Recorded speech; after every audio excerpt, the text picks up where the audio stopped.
Periodistas.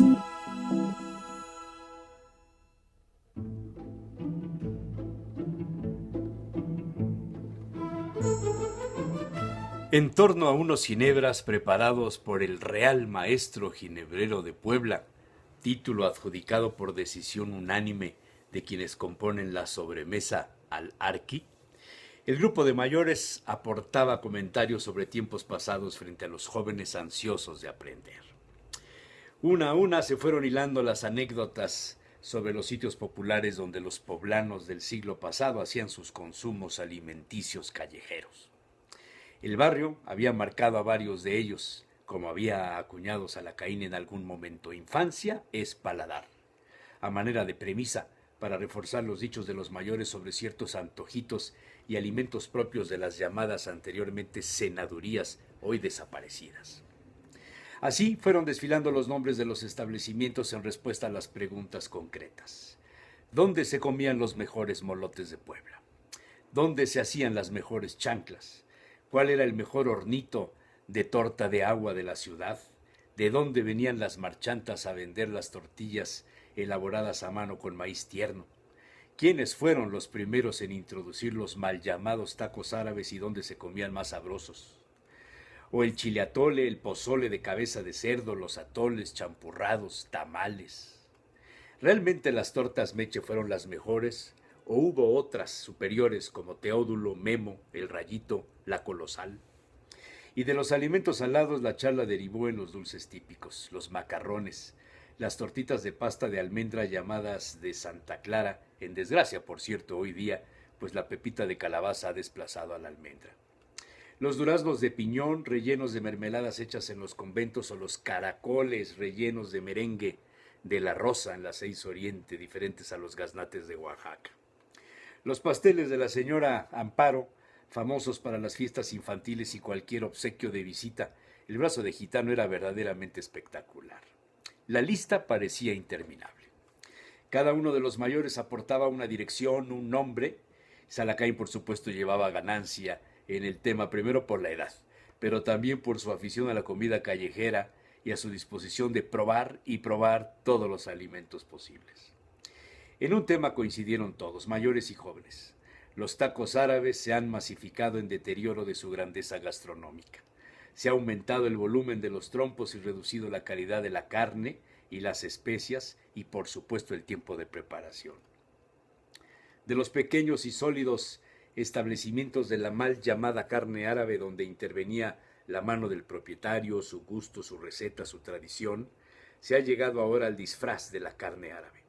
Los cortes fileteados, obtenidos luego de dejar asar en el fuego una parte del trompo para desprenderlos con habilidad, con el largo y filoso cuchillo filetero, de donde tomó su nombre el trozo de carne, se ha pasado a una especie de precocción en el alambre para terminar de cocer, no asar, en unas ollas sobre quemadores de gas. De la calidad en el corte se pasó a la abundancia. Del cuidado de calentar las tortillas, pan de pita o de maíz, remojadas sus orillas un poco con los jugos soltados por la carne en el trompo, se ha pasado a dejarlas sobre el comal para ser calentadas, ya no absorben los sabores derramados por las especias. Del sátar, usado por algunos de los propietarios de las taquerías según su origen étnico, para condimentar la carne de cordero y luego de cerdo, se ha pasado o al abuso de la cebolla para darle volumen al trompo, o a la maceración de la carne en menjurjes, ablandadores y disfrazadores del sabor. En fin, dijo Salacaín para luego preguntar, ¿y dónde se comen ahora los mejores tacos árabes? Y el grupo dejó un vacío en la respuesta.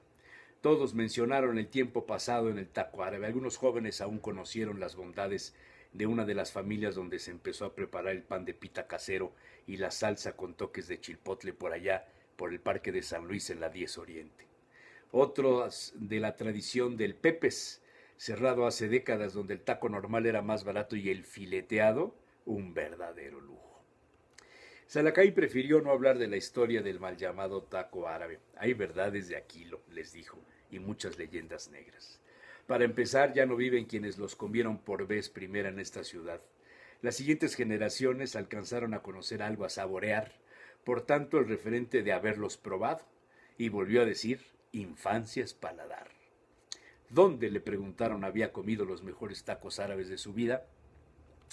Sin dudarlo un instante soltó: Daniel, el de la 2 Oriente, por donde hoy hay un hotel, cerca de los Nevados, casi enfrente de los billares Imperial, donde la abuela de las Florecitas preparaba los guisados y las tortas primas hermanas del Girofle. Al final de cuentas eran sus nietos.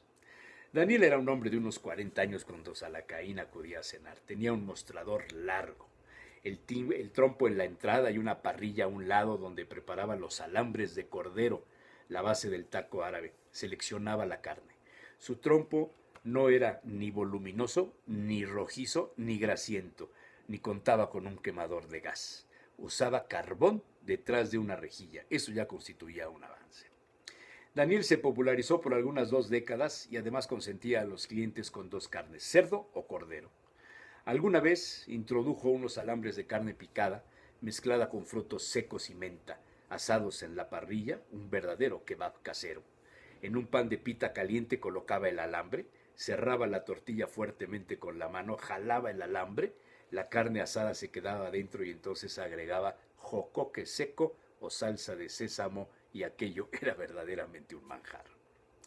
Entre los locales más antiguos, sin duda, el de la 4 Poniente y la 5 Norte. Ahí llegaban los libaneses y sirios y algunas otros de nacionalidades del Oriente, a quienes los asturianos de Puebla llamaban genérica y despectivamente árabes. Por eso el calificativo de taco árabe, pese a su origen más cercano a la cultura iraquí. La familia Galeana instalaría por esas mismas fechas, década de los 30, otro local frente a Catedral y luego se mudó al Portal Juárez, aún sigue ahí. Por décadas fue, sin duda, el mejor referente del auténtico taco árabe, no disfrazado ni masificado, trompos delgados.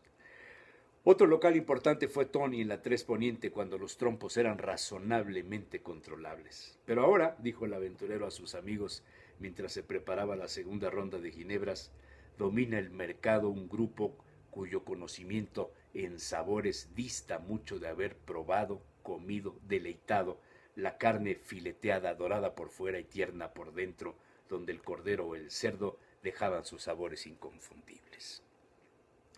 La masificación es desastrosa para este tipo de comida. Hacer trompos de 150, 200, 300 y hasta 500 kilos. Cortar la carne a medio asar y meterla en cacerolas para terminarla en una especie de baño María. Es la muestra de cómo el paladar, el gusto, entre los poblanos asiste a una decadencia en una de las últimas aportaciones sincréticas de la gastronomía, el llamado taco árabe. Y levantaron sus copas y dijeron salud. Se acercaba la hora de cenar. ¿Unos tacos? ¿Dónde?, volvieron a preguntar.